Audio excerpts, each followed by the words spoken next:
ভয়াবহ হামলায় মৃত্যু হয়েছে শুভেন্দু অধিকারী আত্মসহায়ক চন্দ্রনাথ রথের।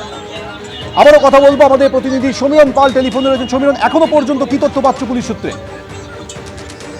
দেখো, যেটা জানা যাচ্ছে যে দোহারিয়ার কাছে একটি বহুতলে চন্দ্রনাথ রথ থাকতেন এবং বিধানসভা থেকে বেরিয়ে তিনি বাড়ির দিকেই যাচ্ছিলেন।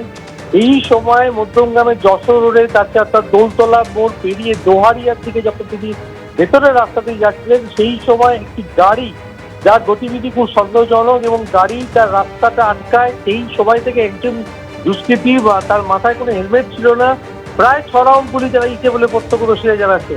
এই প্রত্যক্ষদর্শীদের বয়ানই এখন গুরুত্বপূর্ণ পুলিশের কাছে, কেন ওই জায়গার সিসিটিভির এখনো স্পষ্ট ফুটেজ পুলিশের হাতে এসে পৌঁছয়নি। বারাসাত পুলিশ জেলার শীর্ষ কর্তারা ঘটনাস্থলে পৌঁছেছেন এবং প্রত্যক্ষদর্শীদের কথার রেকর্ড করার চেষ্টা করছেন এবং চন্দ্রনাথ রথ এবং তিনি যখন ওখান থেকে যাচ্ছিলেন তখনই তাকে লক্ষ্য করে হামলা চালানো হয়েছে।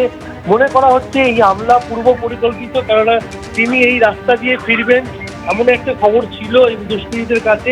তখনই আমাদের সঙ্গে থাকো।